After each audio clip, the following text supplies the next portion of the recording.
Napakalalim po at napakataas ng mga naabot ng emosyon ng Psalms. At kung atin pong nanamnamin yung mga damdamin na nandiyan sa mga tula na ito at mga awit na ito, ay hindi mahirap mag-identify sa mga kalagayan natin kung ito'y dumarating sa ating buhay. Kinikilala niya na sobra daw akong napayuko, sobra na ako naging na-humble, sobra na akong nakuba sa mga problema at sa mga hirap na dinadara. Proverbs 14:10 and 13, each heart knows its own bitterness. Even in laughter, the heart may ache, and joy may end in grief. Isang malungkot na katotohanan, subalit hindi kailangan sobrang maging malungkot dahil pwede namang maiba ang inuuwian ng ganitong mga kalagayan sa buhay. At ang tangi lang daw na yung may-ari ng puso, yung may katawan, yung may kalooban ng lubos na makakaunawa sa lalim ng kanyang mga kapighatian. Sa mga pait na kanyang dinaranas, walang pwedeng makishare nun. People can only approximate. So huwag po natin sinasabing, I understand. I know. We don't know how people feel. And we don't understand. Kumisan yan ang pinakamadalas at pinakamadali na pagbaliwala sa pamamroblema ng isang tao. Naintindihan ko yan. Lilipas din yan. Mga pananalita na hindi naman talaga nakaka-comfort. Na gusto mong sabihin, hindi mo alam ang sinasabi mo, hindi mo nadaranas ang dinaranas ko, kaya huwag mong baliwalain ang aking nadarama. Kuminsan sa kagustuhan po natin magbigay ng comfort sa kapwa, we end up trivializing their sorrow. Na minamaliit natin yung malaki sa kanila sa panahon na yon. Tanging yun lang daw may-ari ng puso ang nakakaunawa, nakakabatid ng hapdi, ng pait na nadarama nito. At kahit daw sa kabila ng ating mga halakhak, ikaw na may-ari ng puso, nalalaman mo na may lungkot kuminsan kasama yan. Merong mga pangamba.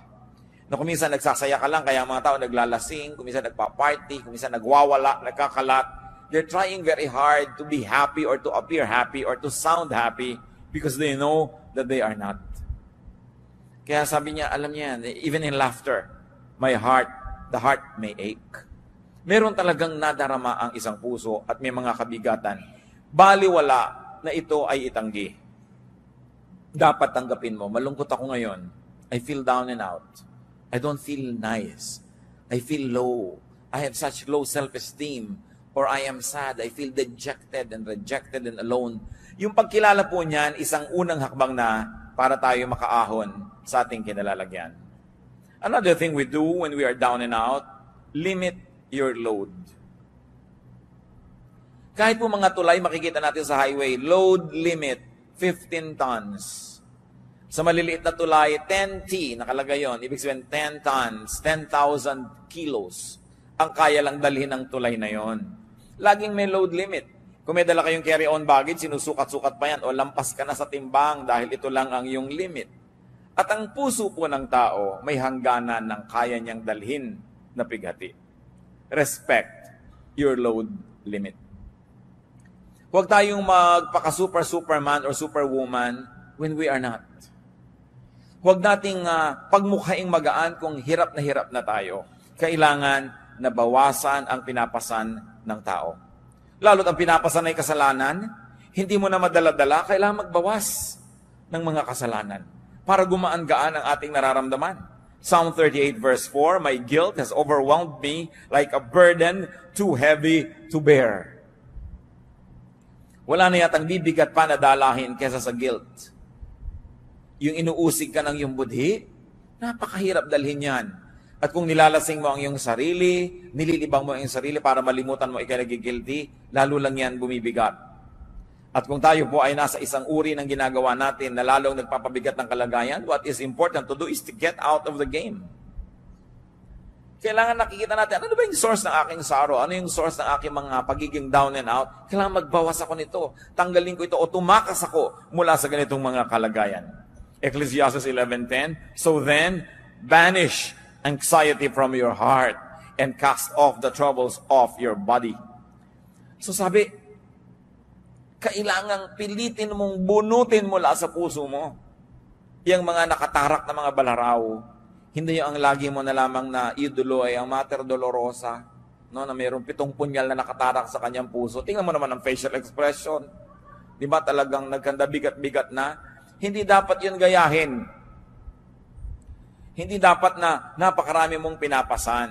May mga tao po kasi meron silang ganyan may messianic complex. They think that they are the saviors of the world. Papasanin nila ang daigdig. Pero merong kaya ang tao at merong hindi na kaya.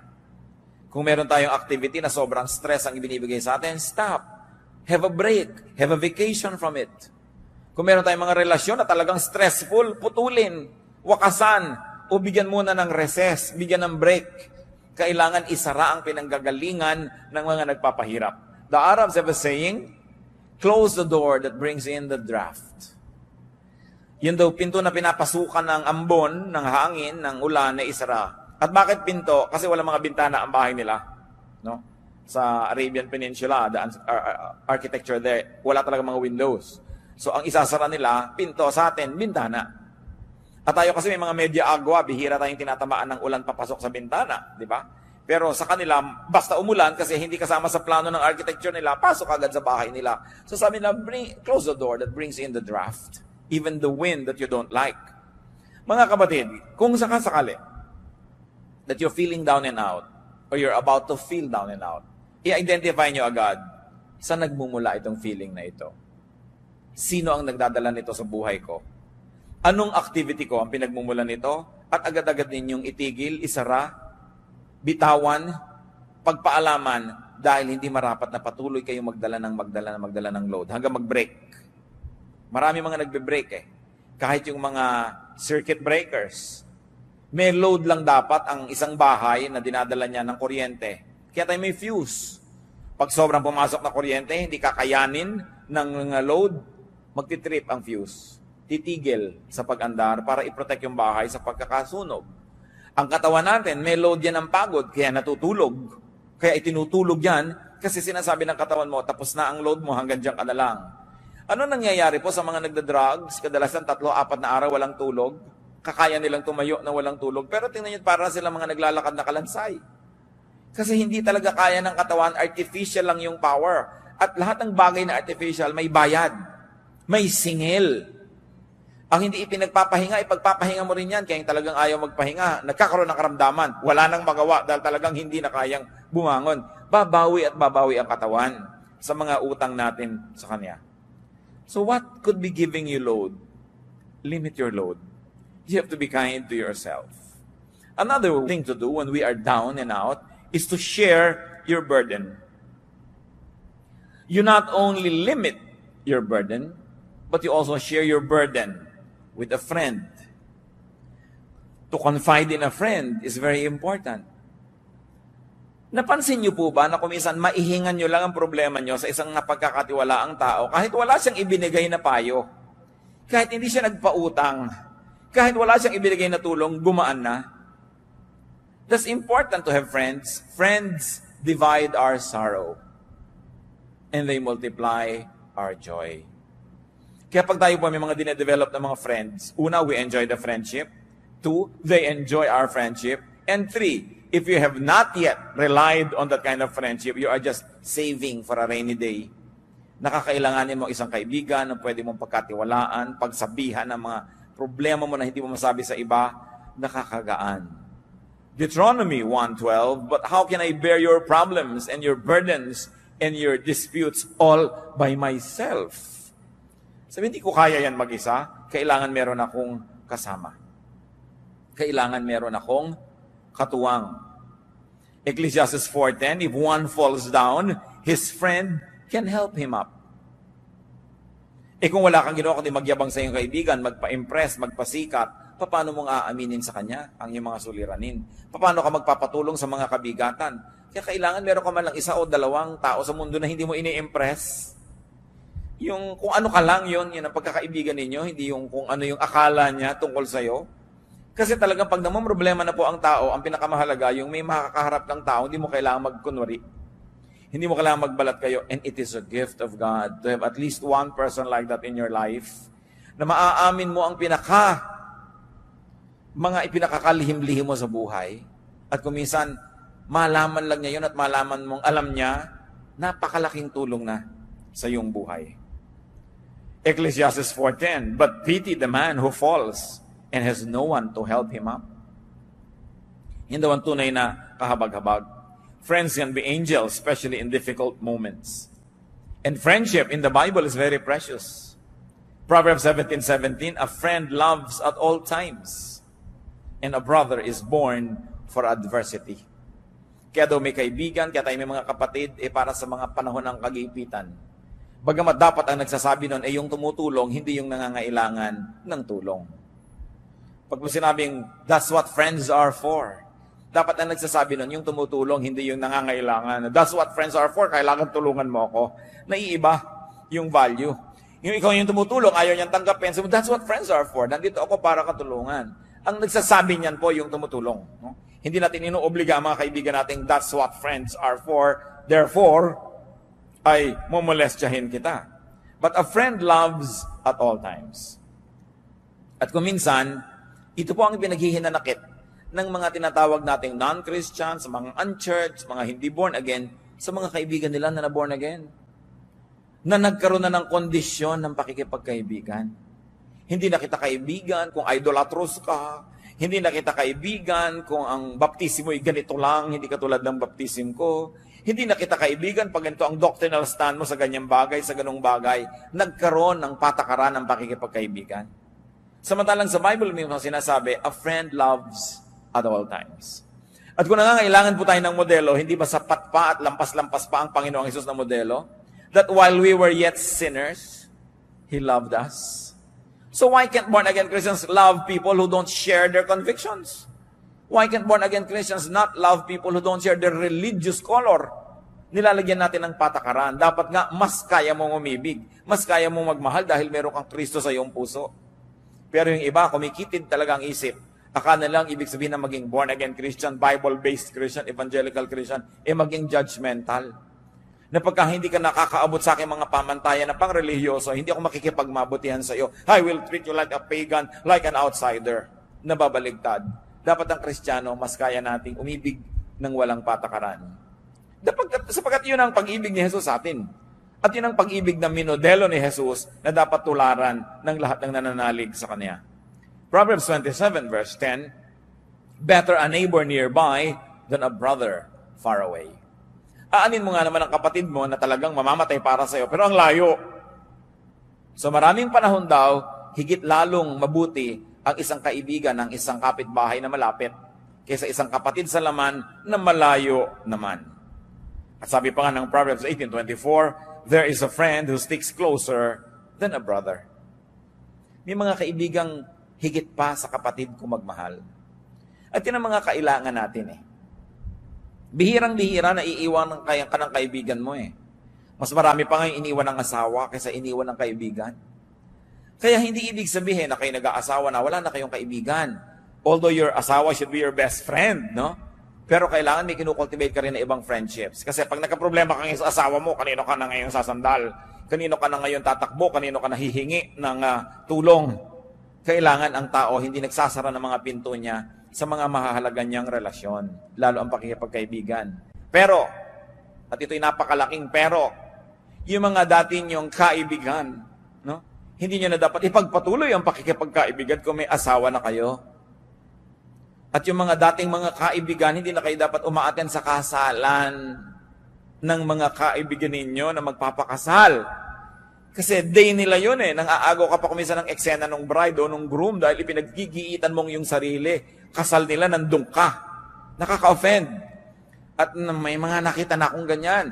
Kasal lang may kasal, nandun pumupuesto pa at nangaagaw pa ng eksena. Alam na alam ng lahat, may kahapon sila na pinagsaluhan nung isa doon sa ikakasal. Tapos andun pa siya at gusto pang makisalo habang buhay.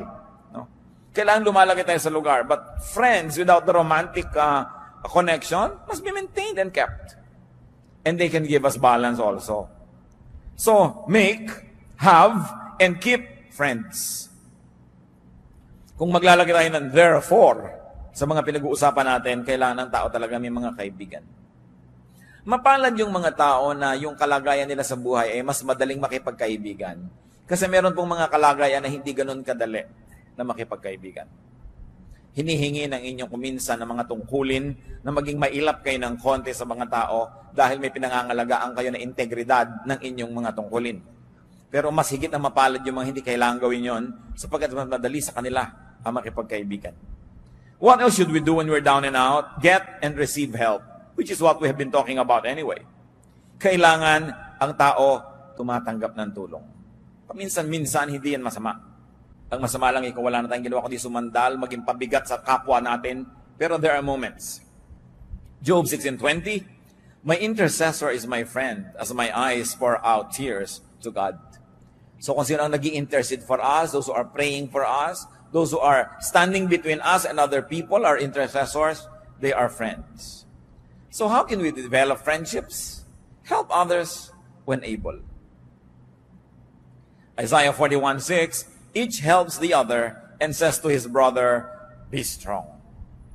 Napakahalaga nung nagtutulungan at nagpapalakasan at pinapalakas mo ang iyong kapwa. Plant and therefore harvest good seeds. Habang gumagawa po tayo ng mabuti sa ating kapwa, dapat lang natin itanim sa ating isip na gumagawa tayo ng mabuti. Period. Pero alam din natin na ang Biblia rin ang nagsasabi na ang mga paggagawa ng mabuti ay meron ding kakambal na pag-aani. Pero ang napakasarap po na isa-isip habang gumagawa tayo ng mabuti sa ating kapwa, ipag-pray natin, Lord, ito pong tinutulungan ko, nawa kahit kailan, hindi ko kailanganin ang tulong niya. Hindi dahil mayabang tayo, kundi sabi natin, Lord, i-bless niyo po ako na lagi na lang akong tumulong ng tumulong sa kapwa. Magbigay ng magbigay. Kahit hindi na dumating pa yung panahon na ako ang sisingil, ako ang nangangailangan, dahil total, lagi mo naman akong binibless. Hindi masamang prayer. Kasi na-check din ang ating mga intention. Kasi kung minsan, tulong tayo ng tulong, yung pala dahil matutulungan din ito ko later, investment lang. Napakaganda nung tumutulong ka lang dahil gusto mo lang tumulong. Pero kahit pa nga, hindi ganun kalinis lagi ang iyong kalooban, ang sinasabi sa Bible, pag may itinatanim, may inaani ang tao. So just always consider it. When you're doing good, you're just planting and planting and planting. If you are not able to harvest from the same person, the God of the Bible who says, what you sow you will reap, will see to it that you will reap it from somewhere else, from someone else, basta darating at darating aani ng itinatanim. Kaya napakainam po mga kapatid, na gawing policy natin sa buhay. Kung tayo'y matibay, at anong ibig sabihin ng matibay? Yung hindi tutumba ka na, matibay ka lang, nakatayo ka, humanap ka lagi ng matutulungan. Magtanim ka ng mabuti. Sapagkat sa paggawa natin ng mabuti sa ating kapwa, una, ikinalulugod ng Diyos. At kung nalulugod sa iyo ang Diyos, paano ka naman malulugi? Number 2, nalulugod din sa iyo ang iyong kapwa. At generally speaking, ang mga tao naman ay marunong tumanaw at makaalala kung sakaling ikaw naman ang mangailangan. No? Bihira naman yung talagang lumilimot eh. So, meron ka rin dyan ng mga benefit. At pangatlo, tuwing tumutulong tayo sa kapwa, lumalakas tayo. There is something miraculous about helping people, that when you keep on helping people, you become stronger and stronger and stronger. So that when the same storm happens to strike you, you are now well-equipped. Not only to survive, but also to prevail. So plant good deeds. Galatians 6:7, a man reaps what he sows. Kung ano itinatanim ng tao, inaani.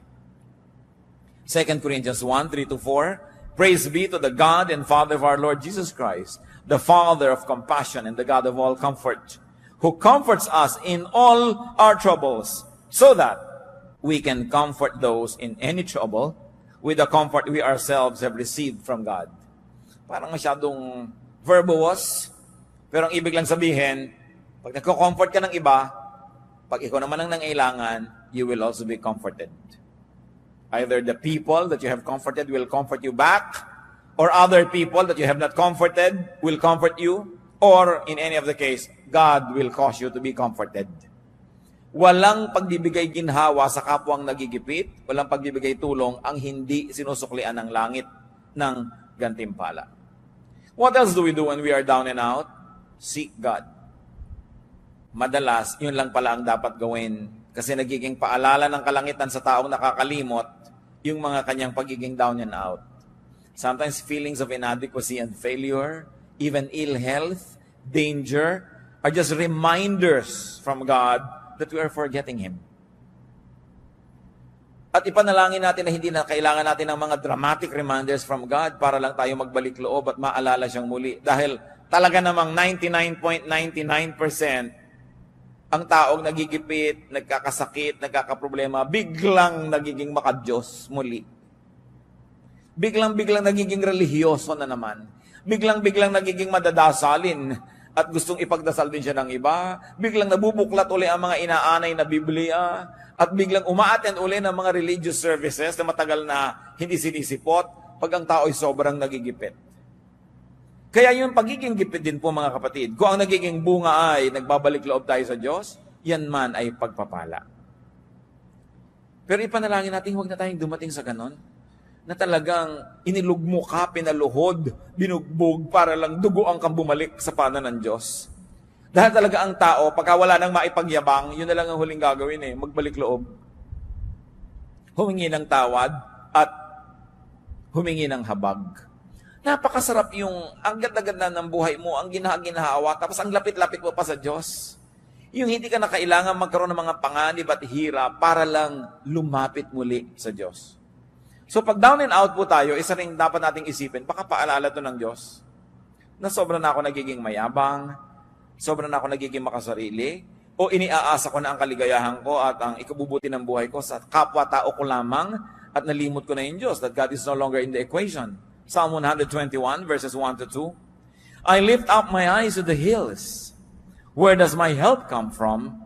My help comes from the Lord, the maker of heaven and earth. Maganda yung picture nito sapagkat yun pong Jerusalem ay nasa ibabaw ng pinakamataas na bundok doon sa lugar na kinalalagyan niya. So yung pagtingin mo sa mga ibabaw ng mga bundok, kahit may mga ibang bundok ka rito sa pagitan mo at ng Jerusalem, pag tumingin ka dyan, lumalampas pa rin yung paningin mo, makikita mo pa rin yung ibabaw ng Jerusalem. At kung hindi mo man makita yun, i-imagine mong nandun yun, at naaalala mo ang templo, naaalala mo ang Diyos. So this is really a figure of speech. To lift up your eyes to the hills. Many people will lift up their eyes to the clouds or look at the rain. Some people can even remember God by looking into a microscope. Whichever helps you remember God, dapat meron kang ganung ritual sa buhay. Meron ting nakakakita ng maraming pagkain, naaalala niya ang Diyos. Meron naman na tuwing kikilo siya at malusog, naaalala niya ang Diyos. Dahil na ikukumpara niya nung siya halos malumpo, na hindi makalakad. Ngayon, ramdam na ramdam niya yung lakas niya, naalala niya ang Diyos. Ano pang nagpapaalala sa inyo sa Diyos? So this writer of the song says, I lift my eyes to the hills. What do you do? Physically, symbolically, to remember God. Mahalaga meron tayong ganun. So, kung meron po tayong mga panlulumo, if we're down and out, una nating isipin, may kasalanan ba ako sa Diyos? Meron ba akong dapat isuko? Meron ba akong dapat na ayusin? And repent if needed. Repentance lang palang kailangan. Pagbabalik loob lang sa Diyos, tapos bumalik na uli ang kanyang kalusugan, bumalik na uli ang kanyang kasiyahan. At kung hindi man bumalik yung kalusugan, hindi man bumalik yung kasiyahan o kayamanan, yung nagbalik loob ka sa Diyos, by itself is a prize. Hindi mo sasabing, Lord, nagbalik loob na ako sa inyo, o nasa na yung ginhawa, nasa na yung premyo, nasa na yung kayamanan. Sapagkat yung pagbabalik loob lang sa Diyos, mismo yun na ay isang gantimpala. Pero kadalasan may dagdag pa yun Kasi tayong mga tao, laging gusto nating may dagdag. Kung bumibili ka, laging gusto mong may dagdag. So dinadagdagan ng Diyos na nagbalik loob ka na by itself is a blessing. May mga kasama pa yan. Usually, nare-restore yung health, nare-restore yung negosyo mo, nagkakaroon ng kaayusan na inyong buhay, nakakakita ka ng mga nasusukat, nararamdaman ng mga patotoo na ang Diyos ay nalulugod sa iyo. Ano pang nangyayari sa isang taong alam na alam niyang may kasalanan siya, meron siyang mali, nagkakanda ganyan-ganyan na yung buhay niya dahil sa kasalanan niya, pero nagmamaang-maangan pa siya? Ano nangyayari? Psalm 32, verses 3 to 5. When I kept silent, my bones wasted away through my groaning all day long. For day and night your hand was heavy upon me. My strength was sapped as in the heat of summer. Then I acknowledged my sin to you and did not cover up my iniquity. I said, I will confess my transgressions to the Lord, and you forgave the guilt of my sin. Napakagandang patotoo ito. Inaawit-awit ng mga henerasyon ng mga mananampalataya. Sabi nung nagmaang-maangan ako, nung ikinubli kong aking mga kasalanan, itinago, at pinagmukha kong hindi ito kasalanan. Sabi, pati ang aking mga buto ay halos mga bulok ng hina. At yun po nagkakaroon ng mga sakit sa buto, ang makakapagpatotoo sa atin kung gaano kasakit ang sakit sa buto. Many of us have no idea kung gaano kasakit ang sakit sa buto.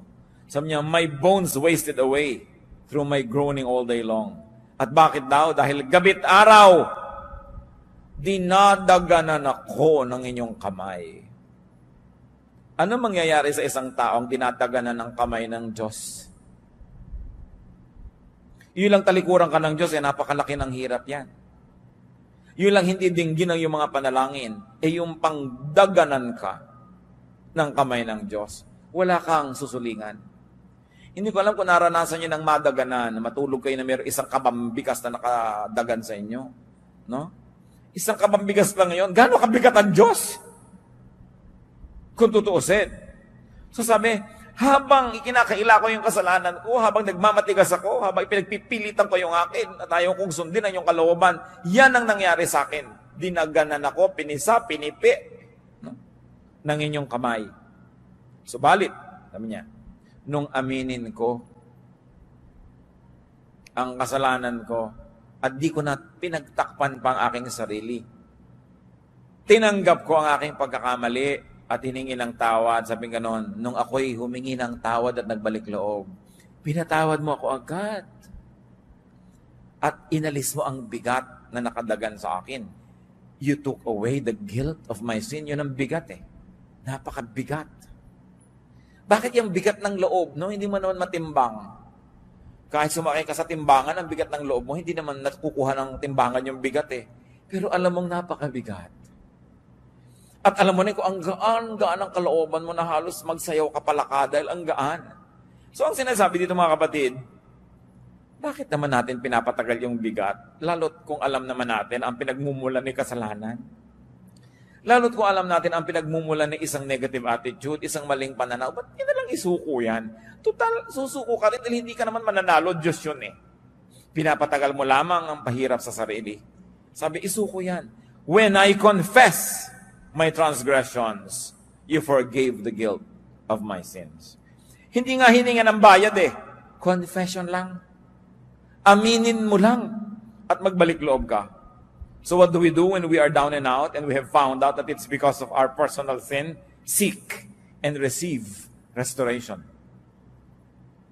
Kailangan ibalik ang ligaya ng buhay, gaan ng puso, saya ng ating espiritu.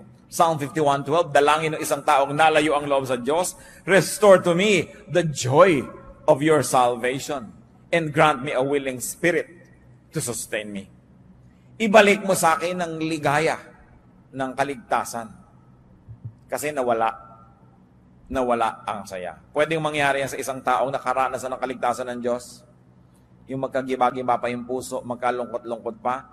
Pero yan ay bunga ng napakatagal, sunod-sunod at buong tigas ng ulong pagsuway sa kalooban ng Diyos. That is when we are down and out. What about when others are? What do we do when others are down and out? When people are down and out, be compassionate. That's the first rule ever.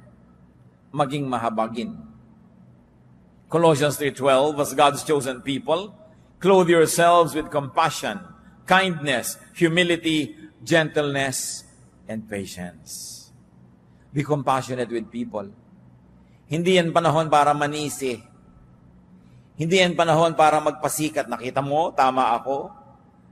Kailangan ko ang tao down and out. We become kind. Nararamdaman lang ng tao na kailangan siyang maging mabait at mabuti. Kung naranasan na niya sa kanyang buhay ng mga ilangan ng bait at buti ng kapwa. Kung naranasan niyo na pong makorner, wala kang kapiyok-piyok dahil corner na corner ka, ang tanging kailangan mo, kabaitan. Yung down na down ka, wala ka talagang maipagmalaki ni ang tanging kailangan mo lang sa tao, kabaitan. Pag wala kang maibigay na excuse, dahil talagang obvious na obvious ang kamalian mo, anong kailangan mo? Kabaitan. Pero tayo po mga tao kadalasan, pag nakakita ng kahinaan, sinasamantala yon. O gaganunin mo pa ngayon. Eto ka ngayon, lalapit-lapit ka sa akin. Ganyan ka pa. Hindi po ganyan na klaseng trato ang kailangan ng taong nagigipit. Kasi the heart knows its own sorrow. At napakabuti siguro, bagamat hindi ko idinadalangin na maranasan natin, pero maranasan din natin yung magipit, maging sobrang kawawa, para malaman mo na kailangan mo rin maging mabait. Para ma-realize mo ang halaga ng kabaitan. Kaya nakakalungkot ang isang taong tumatanda na kakaedad, masungit pa rin. Yung hindi pa rin maunawain, hindi mapagbigay, hindi mapagkandili, hindi mapagpatawad, kasi para namang wala siyang natutunan sa buhay niya. Para namang di niya naranasan ang mga hirap sa buhay. But Satan can always deceive us because bitter experiences can make us better. But bitter experiences can also make you bitter. Pipiliin mo lang, will I be bitter? Will I be better? Sa mga nararanasan kong hirap sa buhay, anong gagawin kong policy sa mga taong dumaranas ng ganodong hirap? And the true test of spirituality is in being kind. At yan po ay isang basic value ng kahit anong major religion sa mundo. To be kind to the weak. At yan ay pinerfect ni Jesus ang example. No? The woman caught in adultery. Meron pa bang higit na malaking kahihiyan kesa sa isang babaeng mahuli sa akto ng paggawa ng isang bagay na inuuri at sinusukat ng kanyang lipunan na pinakamasamang magagawa ng isang babae? Nahuli sa akto, kinaladkad ng mga tao sa lansangan, walang kapiyok-piyok dahil caught in the act. Pero ang sabi ng Panginoon, o kung sinong walang kasalanan, di maunang bumato. Di ba musika sa tenga ng babae yun? Subukan ko nyo kung kayo yung babatuhin. Kung hindi musika sa inyo yung sabihin ng tao na, tinanong anong gagawin namin sa kanya? Inilagay sa kamay ni Jesus ang mangyayari doon sa babae Alam niyo, madalas nasa kamay natin ang mangyayari sa ating kapwa. Kumisan kuya kayo ng isang pamilya, kayo tong breadwinner, may nagkamali, kumisan nasa kamay ninyo kung ano mangyayari sa kanya. Kasi yung opinyon, papakinggan ng iba. Kumisan kayo yung tatay, kayo yung nanay, anong gagawin niyo sa isang taong ganun? Pinakita sa atin, Jesus, ang dapat gawin. Sabi niyo, yung mauna na yung walang pagkakamali. Kaya dahil doon, walang naglakas loob bumato. Kailan nyo ibinibigay yon? Kailan natin kakailanganin yon? Remember, what you sow is what you reap. Napakahalaga na iniisip niya. Kaya ang ating beginning na verse you don't know what a day may bring forth. Be kind, because you don't know when you might be the recipient of the same kindness. So when people are down and out, be compassionate to them, communicate with them. Ang isang napakahirap na mangyari sa isang tao pag siya down and out ay yung ma-isolate. Yung nag-iisip siya, hindi kaya ako tinatanggap ng mga tao, ipinupuwera nila kaya ako sa kanilang buhay. Communicate with them. Yung mga talunan, communicate with them. Kasi iniisip nila, meron pa kayang tatawag sa akin, may magte-text pa, natalo ako sa eleksyon, natalo ako sa contest, natalo ako sa kahit ano pa man. Dahil siyempre maraming kung bumabati sa nanalo, doon sa natalo. Meron pa bang bumabati dyan? Communicate. And when we communicate, we're saying, I'm here, I'm available, I am willing to help.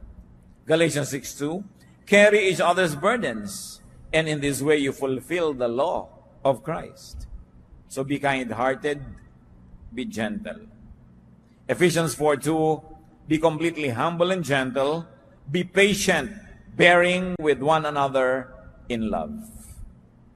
Maging mapagpatawad, mapagpaumanhin, at pairalin ang pag-ibig. Another thing we do when people are down and out, be reachable. Be available to help. Job 6:14, a despairing man should have the devotion of his friends, even though he forsakes the fear of the Almighty. Nakita niyo sinasabi ni Job? Kahit pa hindi ako matakot kayo sa Diyos, kahit magreklamo ako sa Diyos, kahit hindi ako maging makad-Diyos, kahit ano pa pagsasabihin ko dito, kaibigan ko kayo, dapat bigyan niyo ako ng inyong katapatan, ng inyong debosyon. Nakita niyo yung sabi niya, a despairing man should have the devotion of his friends, even though he forsakes the fear of the Almighty. At dito, bumabagsak yung maraming mga Christians. Pagka meron nagkaroon ng despair, Sasabihin agad, kasalanan mo yan. Dapat talaga mangyari sa iyo yan. No? Yung iniisip natin, dahil ang tao may kasalanan, dapat mangyari sa kanya yon. That's already the position of a judge. At ang sabi sa atin, judge not. Ang inuutos lang sa atin, merong nangangailangan ng tulong-tulungan mo without passing judgment. Let God be the judge. Total, God naman talaga ang may alam ng lahat. Siya ang nakakaunawa ng lahat, so hayaan natin yung paghuhusga sa Kanya. Ang gawin natin, yung inuutos sa atin, to be compassionate. And when people are down and out, do not preach. It's not the time to preach. Do not moralize or judge or persecute. Kailan po tayo dapat nagpipreach? Before a disaster. Before people commit a mistake. Tinuturuan natin, binibigyan natin ng mga paalala, ng mga example, encouragement. Pero oras na sila'y nagkamalit na dapa na, ang susunod na gagawin na natin is compassion, kindness, love, support, para makarecover ang tao. Hindi preaching. Sabi sa Ecclesiastes, there's a time for everything and a time for every activity under heaven. So there's also a correct time for preaching. Dahil kung yung tao down and out, hindi nakikinig yun. Preach ka ng preach, nakikita niya gumagalaw yung bibig mo pero wala yan nadidinig. Kasi ang laman ng puso niya, yung kanyang pighati. Job 6:24-26, teach me and I will be quiet. Show me where I have been wrong.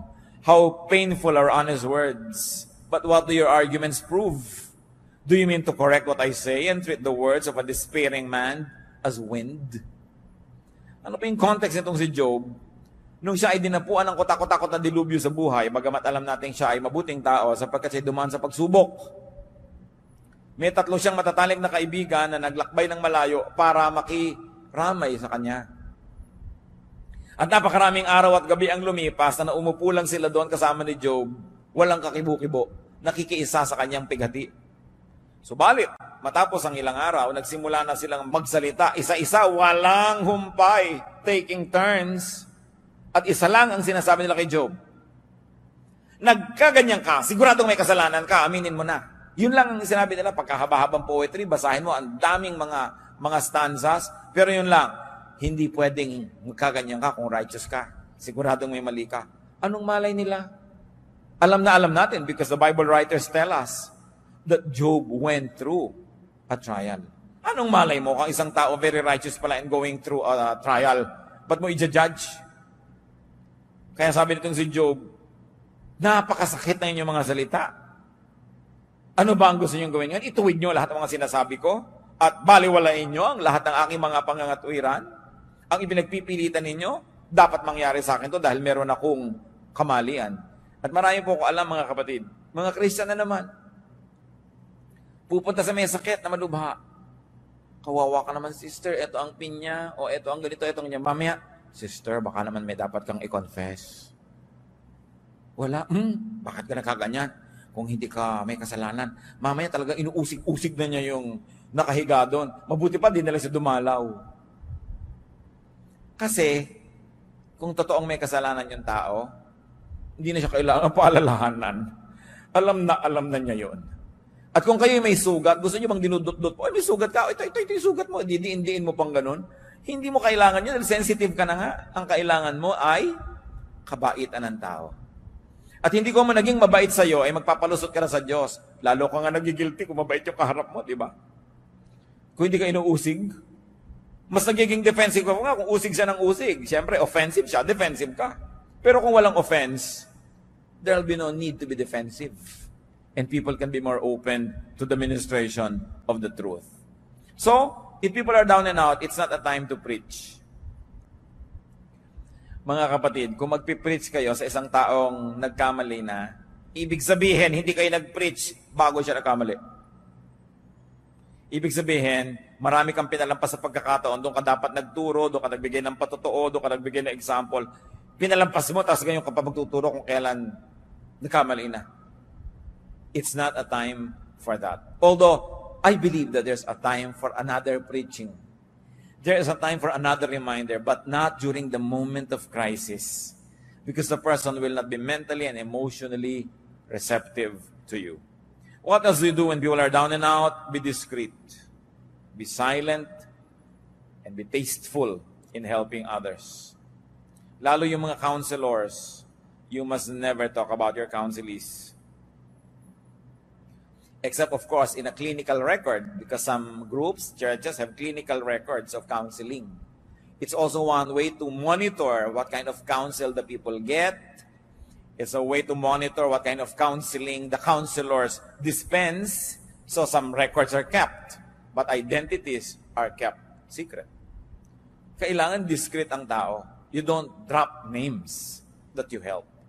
Matthew 6:3-4, but when you give to the needy, do not let your left hand know what your right hand is doing, so that your giving may be in secret. Then your Father who sees what is done in secret will reward you. And that goes for giving advice, for giving help. Hindi na natin ipinamamalita ang ganyang mga bagay. Tahimik lang tayo. Napaka-importante na ang tao, discreet, hindi matabil, hindi madaldal. Lalo't kayo ay nasa mga service-oriented work.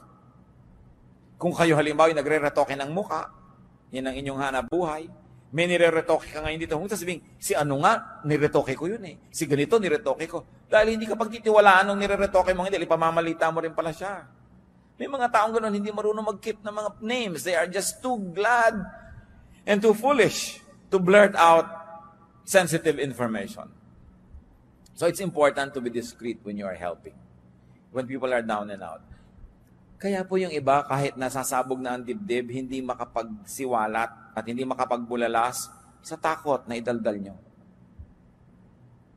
Pero kung tayo lang ay napagkakatiwalaan at napapatunayan natin sa kapwa natin na pagkakatiwalaan tayo, kung dumating ang pangangailangan na kailangan nila ng mapagkakatiwalaan, lalapit sa atin, it's a great, great, great gift that we could give to people.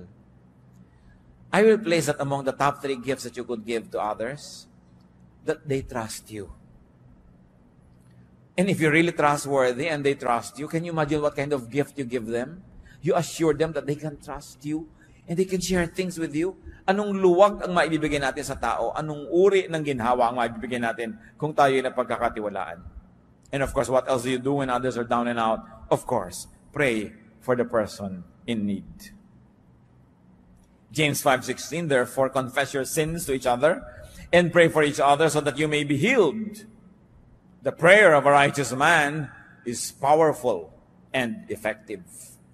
So ipanalangin ang mga tao who are down and out. Avoid talking about them. Napakadaling matukso na pag-usapan ang mga hirap at ang mga crisis ng kapwa. Pero dapat ipanalangin kaysa pag-usapan. Helping and being helped are parts of life. Kailangan tayo ay humble enough to acknowledge that we need help and kind enough to extend it. Be humble when down and out. Yung iba naman, down and out na, mayabang pa. Hindi tuloy-tulungan ng kapwa. Gusto pa ng kapwa tuloy makita, lalo pa siya magkabuwal-buwal para maging humble. So be humble when down and out. Be humble when not down and out. In fact, be humble when strong.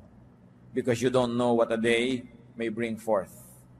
Life is a mist. Life situation can change in an instant. Proverbs 27:1, do not boast about tomorrow, for you do not know what a day may bring forth. Ano ang magandang pamantayan kung paano tayo makikitungo sa mga down and out?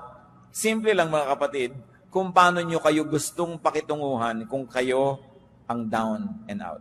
Ganun lang.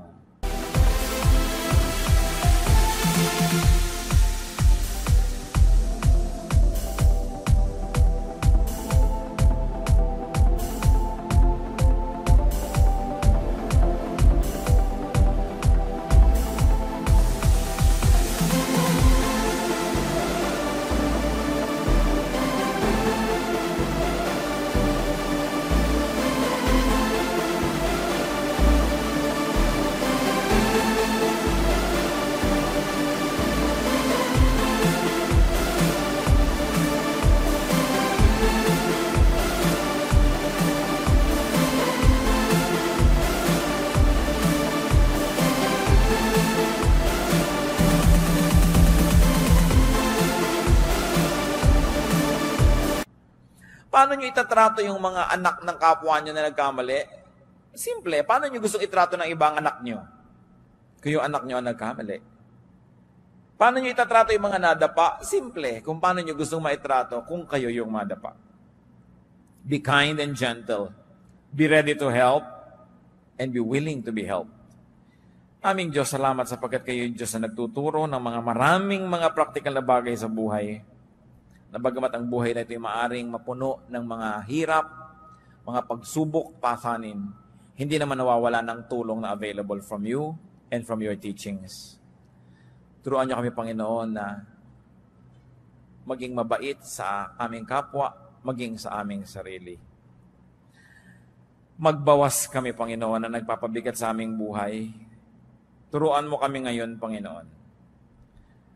Yumuko tayo sa presensya ng Diyos. I like to pray. I am moved by the Spirit to pray.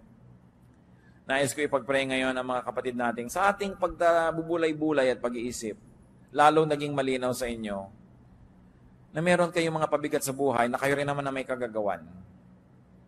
O kung di man kayo ang diretsahang may kagagawan, pinapayagan nyo kasi kaya kayo nabibigatan. Pero ngayon, gusto nyo na gumaan ang inyong dala. Kung ngayon nagpapasya kayo, natitigilan nyo na ang paglalagay sa sarili nyong likod ng mga pabigat, o kaya di na kayo papayag na pabigatan pa kayo ng mga iba o ng mga sitwasyon. I like to pray for you. We'll ask God for strength and we will ask for God's help that you may be able to do the right thing to do to limit your load. Kung kayo ito, kasi sabi niya, ako'y may kagagawan kung ba't marami rin ako mga dalahin, pero ngayon gusto kong gumawa ng commitment na gagawin ko na kung ano ang magagawa para mawala ang pabigat na ito. You want to make that commitment, we'll ask for strength. We're going to pray. Salamat sa Diyos dahil kumikilos siya sa ating mga puso. Para ano pa dinig mo ang salita ng Diyos? Dala mo na naman ang dala mo mga pabigat. Parang walang narinig. Parang hindi tinablan ng salita ng Diyos. Hindi nakakahiyang sabihin sa Diyos na, Diyos ko, responsible din ako kaya marami kong dala. So ngayon sabihin ko, Lord, with your help, titigilan ko na. Ayoko nang payagan ang ganito mga bagay. Hindi na ako lilikha ng sarili kong mga pabigat. O kaya, pipigilan ko na ang pagpapabigat sa akin na gawa ng iba. Heavenly Father, kumuha po kayo, Panginoon, na isang himala. Bigyan nyo ng kakayahan ang mga anak mo na gawin ang dapat gawin. Kung sila ang may kagagawa ng sarili nilang mga kabigatan, turuan mo ng gagawin para matigilan ito, O Diyos. Lalong-lalo kung alam na naman ang dapat gawin, ang ibigay nyo, Panginoon, isang matibay na pasya na itigil ang mali at gawin ang tama, para mawala ang mga pabigat na sila mismo ang naglalagay. At kung sa pagtayo ng iyong mga anak, meron na mga kabigatan galing sa iba, pero pinapayagan nila.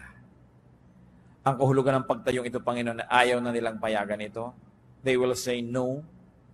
Kailangan ng paninindigan, ibigay mo, O Diyos, ang tibay ng loob, tapang at lakas na tumanggi sa impluwensya ng ibang tao, sa impluwensya ng masasamang espiritu, sa impluwensya ng mga kalagayan na labas sa kanilang katawan at labas sa kanilang kapangyarihan.